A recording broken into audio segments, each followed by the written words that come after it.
India বিমানের দুর্ঘটনা। ২৪২ যাত্রী ছিল অনবোর্ড। আজ একটি মর্মান্তিক দুর্ঘটনায় পড়েছে এয়ার ইন্ডিয়ার একটি যাত্রীবাহী বিমান। বিমানে মোট ২৪২ জন যাত্রী ও ক্রু ছিলেন অনবোর্ড। প্রাথমিক প্রতিবেদনে জানা গেছে, বিমানটি নিয়ন্ত্রণ হারিয়ে দুর্ঘটনায় পড়ে।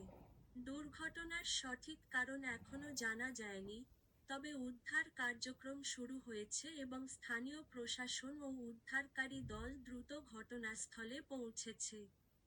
বিমানটির যাত্রাপথ, আবহাওয়া পরিস্থিতি এবং টেকনিক্যাল কোনো ত্রুটি ছিল কিনা, তা খতিয়ে দেখা হচ্ছে।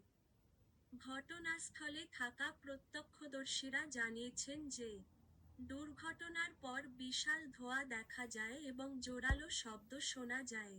এ পর্যন্ত হতাহতের সংখ্যা আনুষ্ঠানিকভাবে প্রকাশ করা হয়নি, তবে সংশ্লিষ্ট কর্তৃপক্ষ জানিয়েছে, যাত্রীদের উদ্ধার এবং চিকিৎসা সহায়তার জন্য প্রয়োজনীয় সব ব্যবস্থা নেওয়া হয়েছে।